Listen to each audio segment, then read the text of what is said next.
I am Cassandra, 29, and last spring I discovered through Instagram that my brother Jason was having a massive engagement party. Everyone was invited except me. When I called my dad Richard about it, he brushed me off with, "It is just a reunion, Cassandra. Do not make a big deal out of nothing." Hurt and confused, I decided to follow through with my planned ski trip instead of confronting my family directly. I had no idea that posting one innocent ski selfie would cause my entire family to implode. Before I tell you how my innocent ski selfie turned my family upside down, drop a comment letting me know where you are watching from. And subscribe if you have ever felt left out by the people who should always include you. Growing up, Jason and I were inseparable. Despite being 3 years younger than me, he was my shadow, my confidant, and often my responsibility. Our parents had what could generously be called a volatile marriage.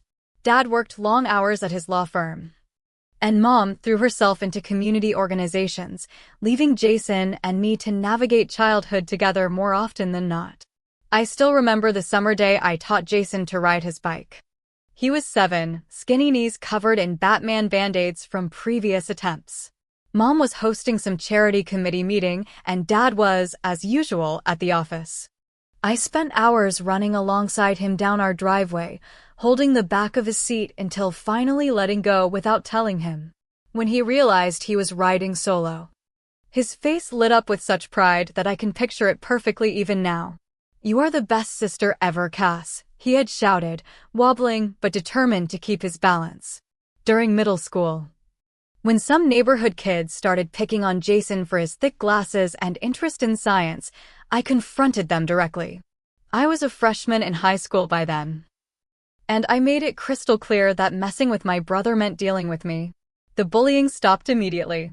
That night, Jason slipped a thank you note under my bedroom door with a drawing of me as a superhero. Our bond stayed strong through high school, even as we developed different friend groups and interests. I was more artistically inclined, spending hours with my sketchbooks, while Jason excelled in math and science. Yet we still had our rituals: Sunday morning pancakes we made together while our parents slept in, and Friday movie nights in the basement with microwave popcorn and too much soda. Things began to change when I moved to Colorado after college. I had landed a dream job at a graphic design agency in Denver, nearly 2,000 miles from our hometown of Philadelphia. Jason was still at Penn State, finishing his engineering degree. We promised to stay close despite the distance. The first year, we did well. We had weekly video calls. I flew home for his graduation. He spent a summer month with me in Colorado, where I taught him to snowboard. But slowly, inevitably, the distance created space between us. Over the past 2 years, our communication dwindled. My calls to him often went to voicemail. His responses to my texts became shorter, sometimes just emojis or one-word answers.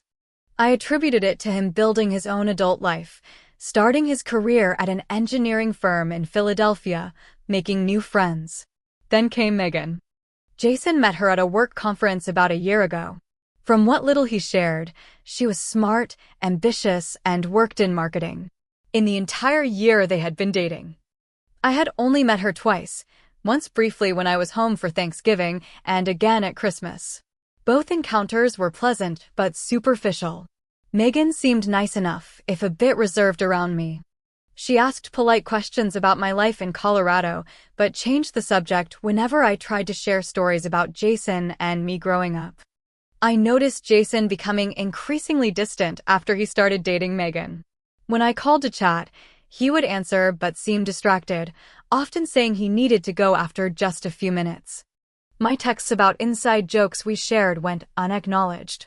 Invitations for him to visit Colorado again were met with vague, maybe someday responses. Still, I never imagined that the gap between us had grown so wide that I would be excluded from one of the most important celebrations of his life.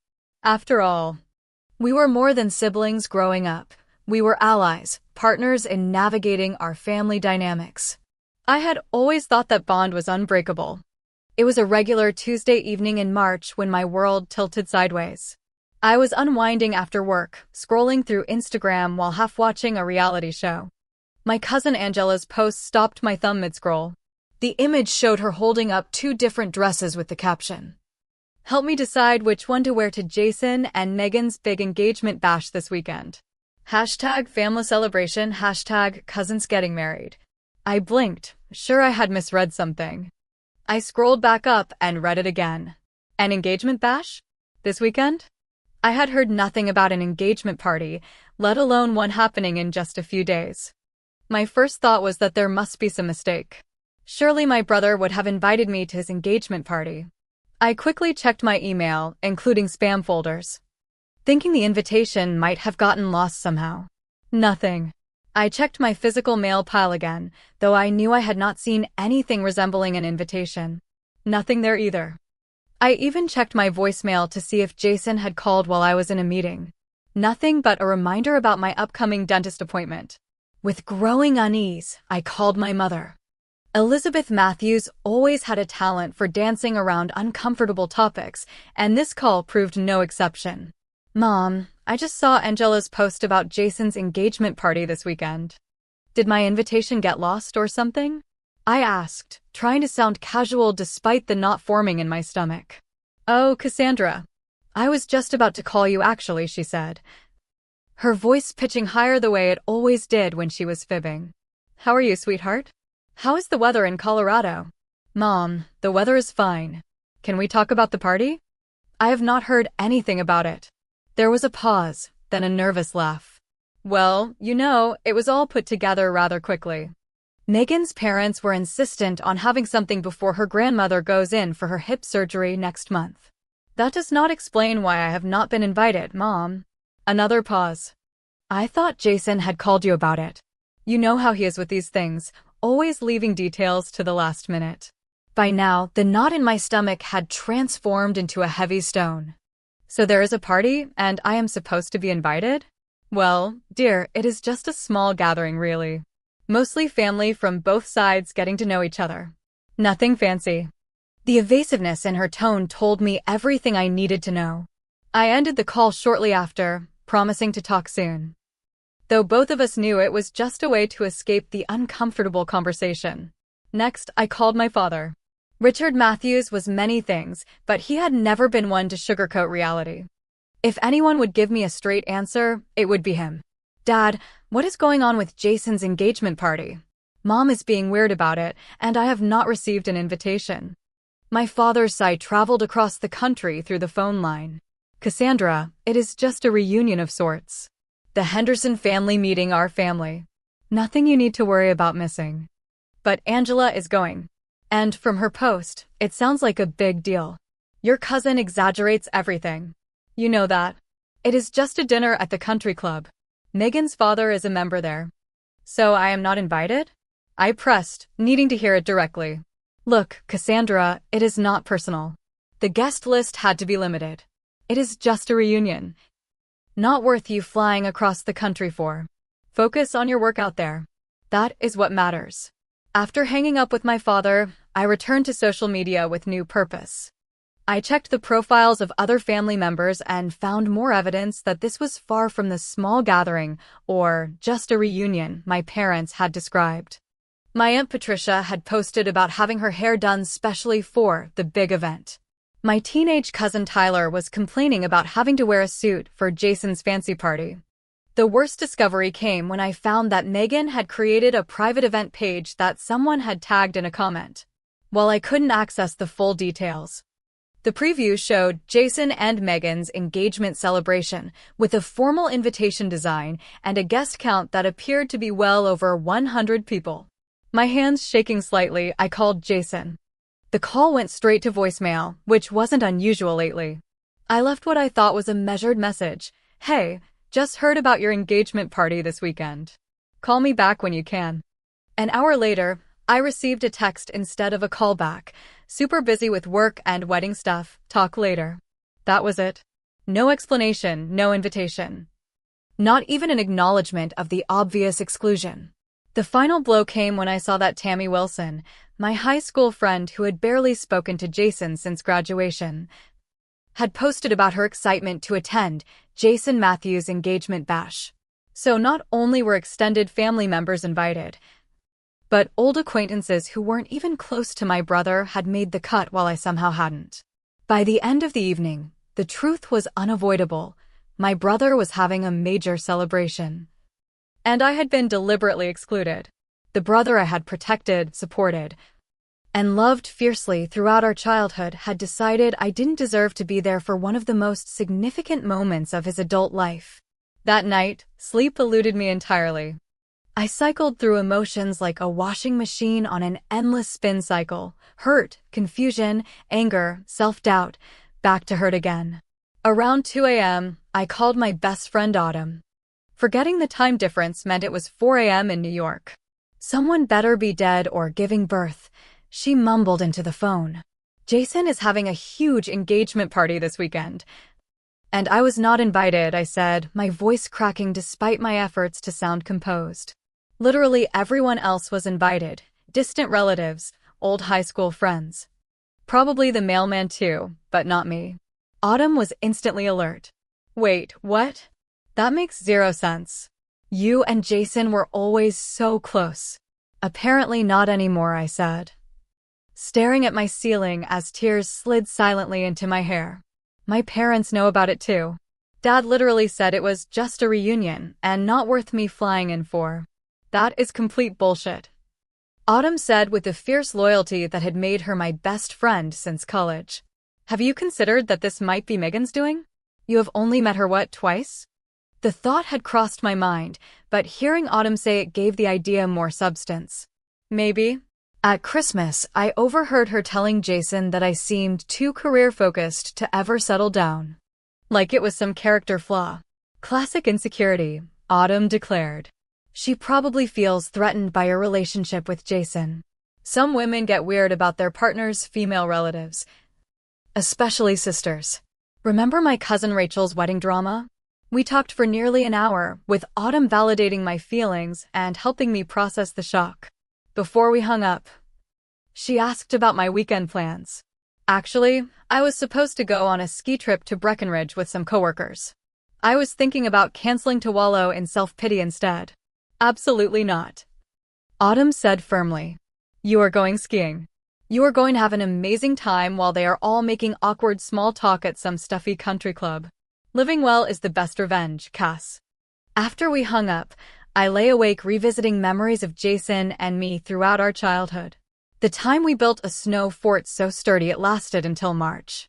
The night of the thunderstorm when he was 10 and still crept into my room because the thunder frightened him. The way he had hugged me tightly before I drove away to Colorado, promising we would always be close despite the distance. What had changed? When had I become someone he could so easily exclude? Morning arrived with puffy eyes and a headache, but also a resolve. Autumn was right. I would go on the ski trip as planned. I would not cancel my life because my family had seemingly canceled me. As I packed my gear that evening after work, I fought back fresh tears. My favorite ski jacket had been a Christmas gift from Jason 2 years ago. He had researched the best brands and saved for months to buy it for me. Only the best for my big sis, he had said when I opened it. I considered leaving it behind, but ultimately packed it. It was, after all, the best ski jacket I owned. The memory of Christmas 5 months ago surfaced again as I folded thermal layers into my suitcase. I had arrived at my parents' house to find Jason and Megan already there, cozied up on the couch looking at something on her phone. When I entered, Jason had given me a quick, distracted hug before returning his attention to whatever Megan was showing him. Later that evening, I had gone to the kitchen for water and overheard Megan's voice from the dining room where she was helping my mother arrange ornaments. I think it is sweet that Cassandra is so dedicated to her career, she had said in a tone that suggested the opposite. Some women just are not meant for family life. Too independent, you know? Jason says she has not had a serious relationship in years. My mother had made some non-committal response, neither agreeing nor defending me. I had slipped back upstairs without getting my water. A seed of unease planted that was now blooming into painful clarity. As I zipped my suitcase closed, my phone pinged with a text from my mother. Call me when you can, dear. Dad and I were thinking perhaps we could come visit you next month since you cannot make it this weekend. Cannot make it. as if I had been invited and declined. As if this was my choice. I turned my phone to silent and placed it in my purse. Tomorrow I would drive to Breckenridge with Dana and Kyle from the design department. We would spend 3 days skiing, enjoying mountain views and après-ski drinks by fire pits.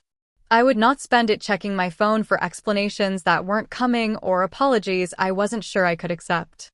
The drive to Breckenridge early Friday morning was exactly what my wounded spirit needed. As we climbed into the mountains, leaving Denver behind, the majesty of snow-covered peaks and endless blue sky worked its magic. Dana was behind the wheel, singing along to 80s rock, while Kyle dozed in the back seat. I felt the knot in my chest loosen slightly with each mile marker. "You seem a million miles away," Dana commented during a break in the music. "Everything okay?" I considered deflecting with my usual "I am fine," but something about the distance from home and the perspective of the mountains made honesty feel safer. Family drama. My brother is having a big engagement party this weekend, and somehow I was not on the guest list. Dana's eyebrows shot up. "You have got to be kidding me. I remember how you were always talking about your brother when you first moved here. You two seemed super close." "We were," I said, watching the pine trees blur past my window. "Things change, I guess." "That is seriously messed up," Dana said, shaking her head. "Well, their loss is our gain. We are going to have an epic weekend." By the time we checked into our lodge, the family drama felt slightly more distant. Our accommodations were rustic but comfortable, a 3-bedroom condo with a stone fireplace and views of the slopes. We quickly changed and headed out, eager to make the most of the afternoon sunshine.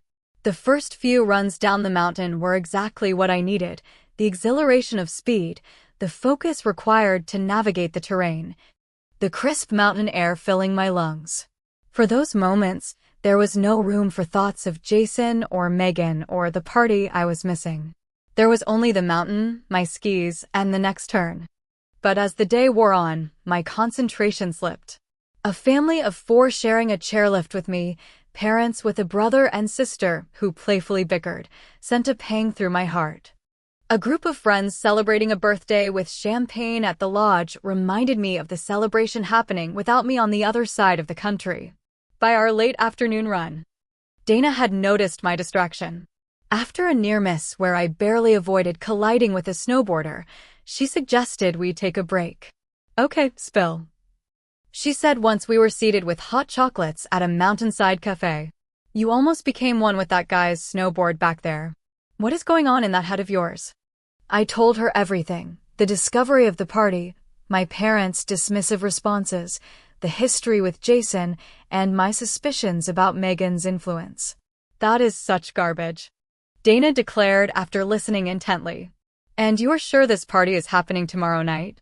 I nodded, pulling out my phone to show her Angela's latest post, a photo of her freshly manicured nails with the caption, "Ready for tomorrow's big bash. Hashtag Jason and Megan forever." "Well, you know what you should do," Dana said, a mischievous glint in her eye. "Show them exactly what they are missing." "What do you mean?" "I mean, while they are all stuffed into some boring country club eating tiny appetizers and making small talk, you are having the time of your life in one of the most beautiful places on earth." She gestured toward the panoramic mountain view. "Document it. Post it. Let them see that excluding you did not ruin your weekend. It made it better." When Kyle joined us after his last run, he enthusiastically endorsed Dana's plan. "We will make sure you have the best damn weekend." Their loss entirely. That evening, after a delicious dinner at a local steakhouse and drinks at a cozy bar with live music, I felt lighter than I had all week. My phone remained blessedly free of family messages, as if the mountains themselves were creating a protective barrier around my weekend. The next morning dawned clear and perfect, fresh powder, bluebird skies, and temperatures just cold enough to keep the snow pristine. We hit the slopes early, determined to make the most of ideal conditions. By midday, we had covered most of the mountain's best runs, and my skiing had found its rhythm again. After lunch, Dana suggested we take the highest lift to the summit for what she promised would be an unforgettable view. She wasn't wrong. Standing at 12 998 feet, with the continental divide stretching before us like nature's cathedral, I felt simultaneously tiny and infinite. "This is the moment," Dana said, pulling out her phone. "This is your living my best life photo." I posed at the edge of the lookout point, mountains cascading behind me. My ski jacket, the one from Jason, a bright splash of purple against the snow and sky. The sun hit my face just right, and for the first time in days, my smile was genuine. Dana took several shots, then handed me back my phone. "These are perfect. Absolutely perfect." Looking at the photos, I had to agree. They captured not just the scenery, but a moment of authentic joy. Without overthinking it, I selected the best one and opened Instagram. My fingers hovered over the keyboard before I typed. Sometimes the family you choose is better than the one you are born into. Best weekend ever. Hashtag #NoriGrits hashtag living my best life. I hit post, then tucked my phone away. "Now," Kyle said, adjusting his goggles, "let us show you the secret powder stash the locals told me about. It is going to blow your mind." For the rest of the afternoon, I was fully present, embracing every run, every laugh, every moment of mountain magic. As we made our last descent as the lifts were closing, I felt a sense of peace I had not expected to find this weekend. That evening, we had reservations at Breckenridge's most acclaimed restaurant, a farm-to-table spot with a month-long waiting list that Kyle had somehow snagged through a connection. Before heading out, I deliberately turned off my phone. Whatever was happening in Philadelphia could wait until tomorrow. Tonight was for good food, better company, and the family I had chosen. Sunday morning arrived with gentle snowfall and the comfortable muscle ache that comes from 2 full days of skiing. I stretched in bed, enjoying the quiet and momentarily forgetting the family drama that had sent me into the mountains in the first place. Then I remembered my phone was still off from the night before. With a slight sense of trepidation, I turned it on while padding to the kitchen to start coffee. The cascade of notifications began immediately, so many that my phone froze briefly trying to display them all. 27 missed calls, 42 text messages, numerous voicemails, multiple Instagram and Facebook notifications. My stomach dropped as I scrolled through the names: Mom, Dad, Jason, Angela, Aunt Patricia, Uncle Robert, cousins I barely spoke to. Even my grandmother, who rarely used her cell phone.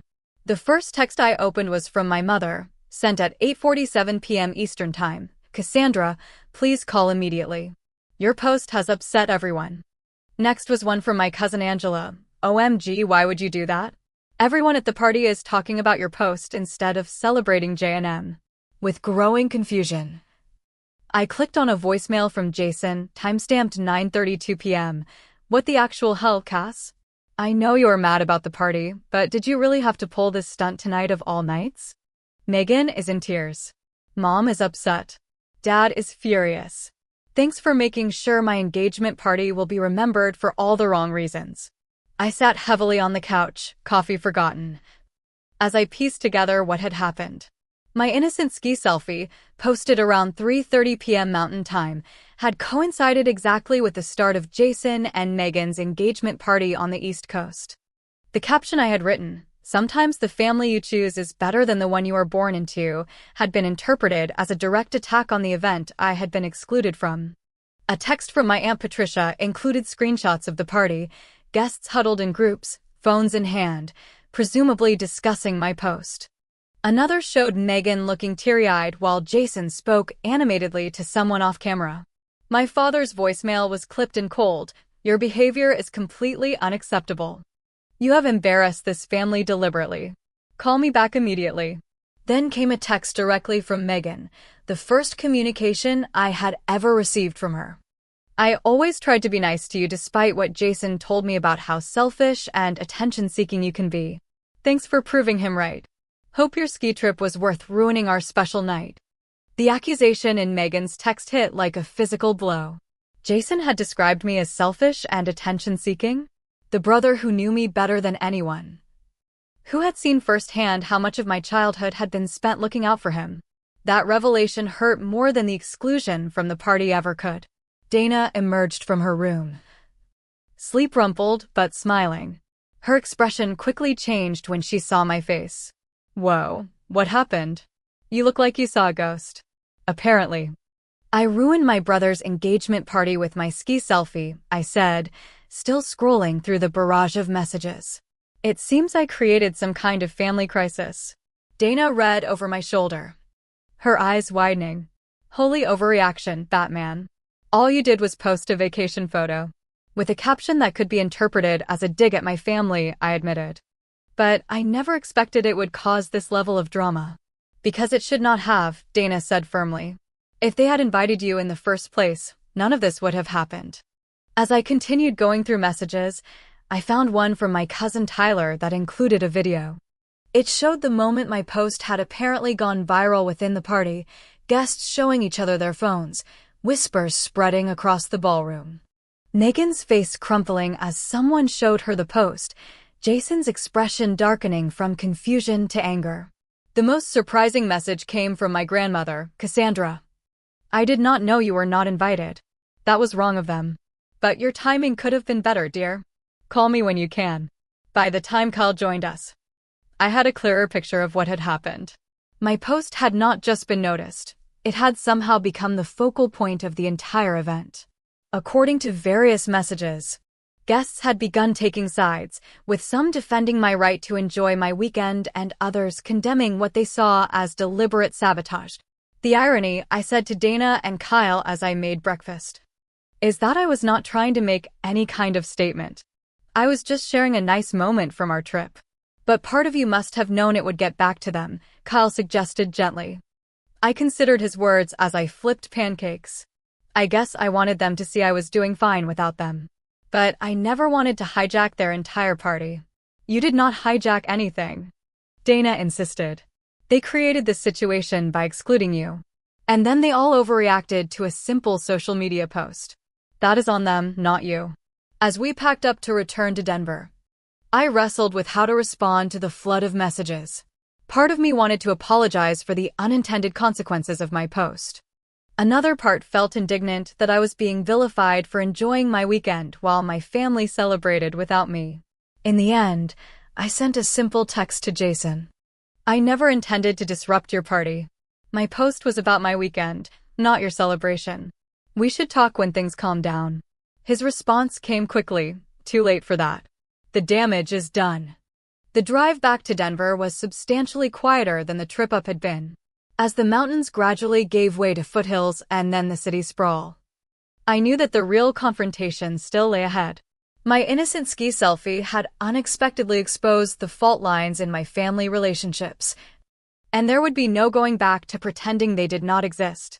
3 days passed before I worked up the courage to book a flight to Philadelphia. 3 days of ignored calls from my parents, terse text exchanges with extended family, and complete silence from Jason. 3 days of replaying childhood memories, examining recent interactions, and trying to understand how we had arrived at this breaking point. My boss, Julia, was surprisingly understanding when I requested emergency personal time off. Family stuff, I had explained vaguely. To which she had simply nodded and said, "Take what you need. The Anderson project can wait." The flight from Denver to Philadelphia gave me 5 hours to prepare for the confrontation ahead. I rehearsed what I would say, anticipating their responses, steeling myself against the accusations I expected. Still, nothing could have fully prepared me for the ice-cold reception that awaited me at my parents' house. My mother opened the door with a tight smile that did not reach her eyes. "Cassandra, we were not expecting you." "I thought it was time we talked face to face," I said, wheeling my small suitcase into the foyer of my childhood home. Everything looked exactly the same. The antique console table with the silver dish for keys, the landscape paintings my mother had collected over the years, even the slight scuff on the baseboard from when Jason and I had tried to bring our sled inside after a snowstorm 20 years ago. My father emerged from his study, reading glasses perched on his nose. "So you decided to show up after all?" "I was never given the chance to show up for the party," I replied, determined to start as I meant to go on, with honesty. "Let us not do this in the entryway," my mother said, ever conscious of appearances even when no one else was around to witness our family drama. I will make tea. Seated in the living room with untouched tea cooling before us, the silence stretched uncomfortably until my father finally spoke. Your behavior was completely inappropriate, Cassandra. Whatever your feelings about the party, to publicly embarrass your brother and his fiancée was unacceptable. I did not intend to embarrass anyone, I said, working to keep my voice level. I posted a photo from my ski trip. I did not mention Jason or Megan or the party at all. Do not be deliberately obtuse, my father scoffed. Your caption made your intentions perfectly clear. My caption was about appreciating the friends who were actually including me in their lives, I countered. The real question is why my own brother would have a major celebration and deliberately exclude me from it. My mother fidgeted with her teacup. It was a complicated situation, Cassandra. Megan's family is very traditional, very particular about how things should be done. What does that have to do with inviting your son's only sister to his engagement party? Another uncomfortable silence fell. I could see my parents exchanging glances, having one of those wordless conversations long-married couples perfect. We should wait for Jason, my mother finally said. He and Megan are coming for dinner at 6. The 3 hours until dinner were excruciating. I unpacked in my old bedroom, now converted to a guest room with only a few remnants of my teenage years remaining, a debate team trophy on the bookshelf, a framed sketch I had done of our backyard. I napped fitfully, then showered and changed, bracing myself for round 2 of the confrontation. When the doorbell rang at 6 sharp, I was sitting in the kitchen, helping my mother chop vegetables in an attempt to normalize an inherently abnormal situation. Jason entered first, his expression guarded. Megan followed, clutching his arm as if for support. Neither looked particularly happy to see me. Cassandra, Jason said stiffly. I did not know you would be here. Seems to be a pattern lately, I replied, immediately regretting the passive-aggressive tone. Dinner was a masterclass in uncomfortable small talk. My mother filled silences with questions about the weather in Colorado. My father inquired about the ski conditions at Breckenridge, and Megan offered monosyllabic responses when directly addressed. Jason barely looked at me, focusing intently on his plate as if the answers to the universe might be found in my mother's pot roast. It was not until my mother brought out dessert that Jason finally addressed the elephant in the room. Why did you do it, Cass? Why did you post that right when our party was starting? I had no idea what time your party started, I said honestly. I was not exactly included in the planning details. But you knew it was that day, he pressed. You must have known your post would cause drama. I knew you were having a party I was not invited to, I acknowledged. But I was having a genuinely good moment in Breckenridge and shared it. Not everything is about you, Jason. Megan made a small, derisive sound. Right. Pure coincidence. Something in her tone, the dismissiveness, the subtle mockery, broke the last of my restraint. Why was I not invited, Megan? I would really like to hear your explanation. Her eyes widened slightly, then narrowed. She glanced at Jason, clearly expecting him to field the question. It was a difficult decision, Jason began, his corporate voice emerging, the one he used for client calls I had overheard during his visits. With venue limitations and budget considerations Stop, I interrupted. There were over 100 people there. Second cousins we have not seen in years were there. Mom's book club friends were there. Do not insult me by pretending this was about space or money. Jason's professional facade cracked. Fine. You want the truth? Megan did not want you there. She feels you have never made an effort with her, that you judge her lifestyle choices, that you are constantly competing with her for my attention. And after seeing how self-centered your post was, can you blame her? The room fell silent. My mother gasped softly. My father suddenly became very interested in rearranging his napkin. And you? I asked, looking directly at my brother. Did you not want me there either? Jason had the decency to look uncomfortable. I wanted peace. Megan was stressed enough about planning the perfect party. I did not want to add to that by insisting on inviting someone she was not comfortable with. So you knew, I said slowly, the full weight of the betrayal settling on me. You knew I was being excluded and you chose to go along with it. It is not that simple, Cassandra. Actually, it is exactly that simple, I countered, turning to my parents. And you too? You were okay with your daughter being the only immediate family member not invited to her brother's engagement party. My mother looked down at her half-eaten cheesecake. We did not think it was our place to interfere with Jason and Megan's guest list. We thought it best not to make waves, my father added. Given the distance and your busy schedule, it seemed practical. Practical, I repeated, the word tasting bitter. How practical of you all to decide I was disposable. How practical to pretend I do not exist when it is inconvenient to include me. No one said you were disposable, Jason protested. No one had to say it. Your actions made it perfectly clear. I stood up, no longer able to sit at the table pretending we were having a normal family dinner. For the record, I have made every effort with Megan despite only meeting her twice. I have never judged her lifestyle choices. I barely know what they are because you have shared so little about your relationship with me. And as for competing for your attention, I have spent the last year trying to maintain even a basic level of communication with you while you have become increasingly distant. Megan's face flushed. Jason told me how you always try to one-up everyone, how you have to be the center of attention. He warned me you would make this all about yourself. I turned to my brother, genuinely shocked. Is that really how you describe me to her? Your sister who practically raised you when mom and dad were too busy with their own lives? Who defended you against bullies? Who spent her childhood making sure you never felt as overlooked as I did? Jason had the grace to look ashamed. I never said those exact words. But you did not correct her when she formed that impression, I pressed.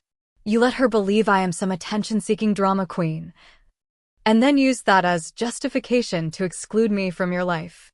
You are being melodramatic right now, my father interjected. No, Dad. For once I am standing up for myself instead of accepting the family narrative that my feelings do not matter. I looked around the table at each of them in turn. I have spent my entire life being the reasonable one, the one who does not make waves, the one who puts everyone else's needs before my own. And where has that gotten me? Excluded from my own brother's engagement party, and then vilified for daring to enjoy my weekend anyway. I walked to the door, grabbing my purse from the hook in the hallway. I am not going to apologize for posting that selfie. If anything, I am grateful it exposed what was already true, that I am an afterthought in this family. Someone to be accommodated when convenient and discarded when not. Cassandra, do not leave like this, my mother pleaded. I will be at the Marriott downtown if anyone decides they want to have an honest conversation, I said, my hand on the doorknob. But I am done pretending everything is fine when it clearly is not. As I walked out into the cool Philadelphia evening, I felt something unexpected, not just hurt or anger, but a strange sense of liberation. For the first time, I had refused to accept the role assigned to me in my family's drama. I had spoken my truth, regardless of the consequences. And despite the pain of the confrontation, that felt like a victory of sorts. The Marriott hotel room became my sanctuary for the next 3 days. I extended my stay, worked remotely on the Anderson project, and waited to see if any member of my family would reach out for the honest conversation I had invited. The silence stretched from hours into days, confirming what part of me had already known. Real change would not come quickly or easily. On the third evening, as I was contemplating extending my stay yet again or simply returning to Colorado, there was a knock at my door. Through the peephole, I saw Jason standing alone in the hallway, hands in his pockets, looking uncertain. I opened the door but did not immediately invite him in. Jason, can we talk? He asked, his voice lacking the defensive edge it had carried at our parents' house. I stepped aside, allowing him to enter.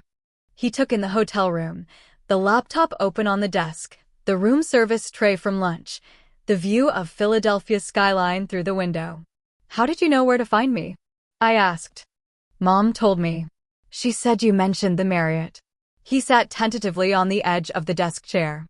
I should have called first. Probably, I agreed, sitting on the bed. But you're here now. We looked at each other for a long moment, 29 years of shared history hanging between us. I am sorry, he finally said, the words emerging with visible effort. I handled everything badly. The party, your exclusion, the aftermath. All of it. I nodded, accepting his apology but waiting for more. I never described you to Megan the way she suggested. He continued. But I also never corrected her when she formed negative impressions of you. That was wrong of me. Why? I asked simply. Why let her believe those things? Why exclude me? What happened to us, Jason? He sighed deeply, rubbing his face with his hands. I got caught between loyalties. Megan, she comes from this perfect-seeming family. Parents still madly in love after 30 years, Sunday dinners every week, family vacations where no one argues. I wanted to fit into that world so badly.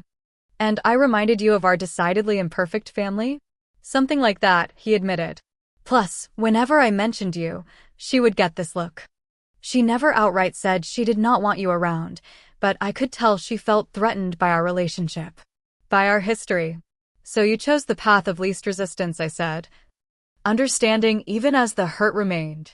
I told myself it was temporary, that once she got to know you better, things would improve naturally.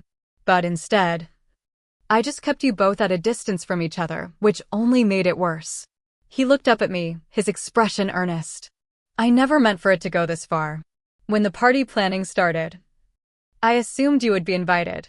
By the time I realized Megan and her mother had not included you on their draft guest list, invitations were already being addressed. And you said nothing. I told myself it was too late to change things without creating drama. That you would understand.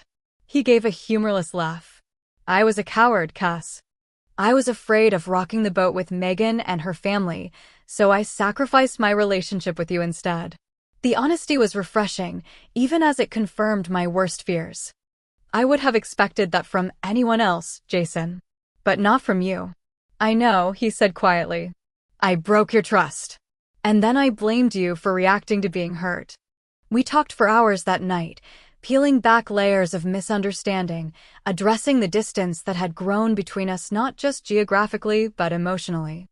I learned that Megan had indeed felt intimidated by the stories Jason told of our close childhood bond, fearing she could never measure up to the sister who knew all his history, all his inside jokes, all his vulnerabilities.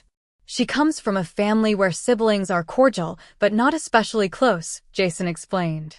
She did not understand our dynamic and instead of trying to, she just wanted to minimize it. 2 weeks after I returned to Colorado, my parents called. The conversation was difficult, full of long-held patterns resurfacing and being addressed for perhaps the first time.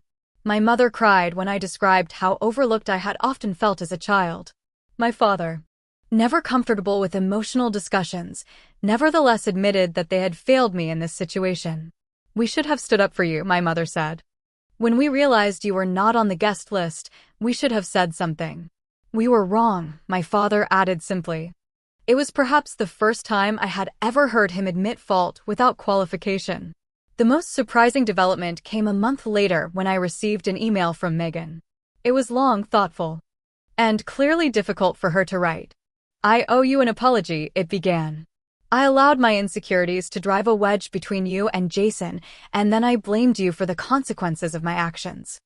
She explained her background, how her parents had carefully curated the image of a perfect family while hiding significant problems.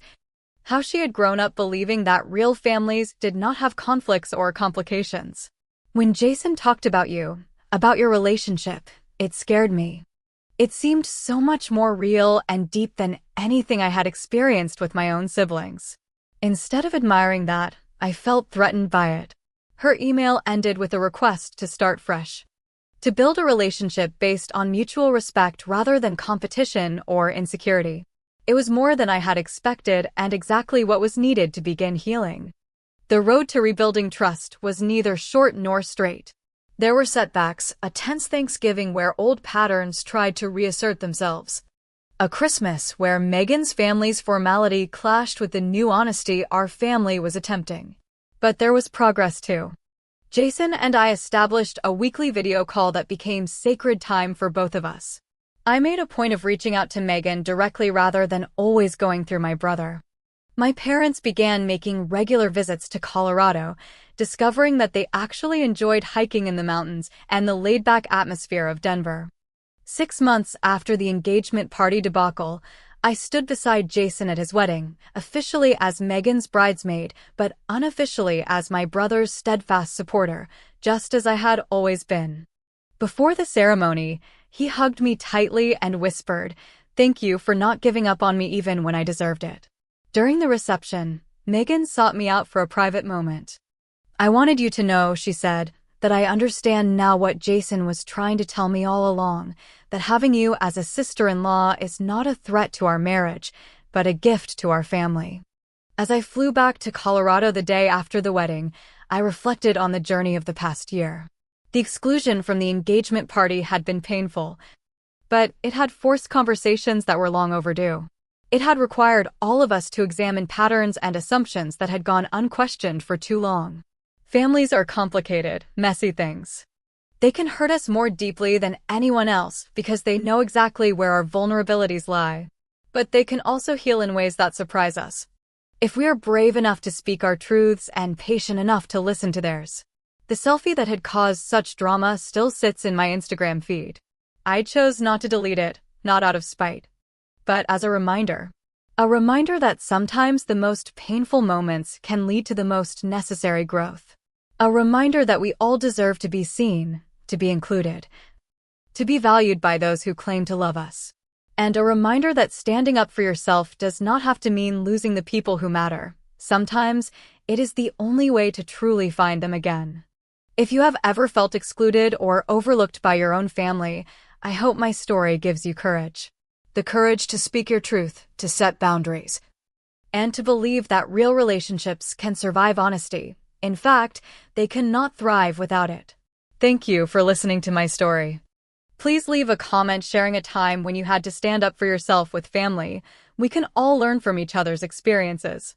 And if this story resonated with you, hit the like button. Subscribe to hear more real-life stories, and share with someone who might need to know they are not alone in navigating complicated family dynamics. Remember, sometimes the most painful moments lead to the most beautiful transformations.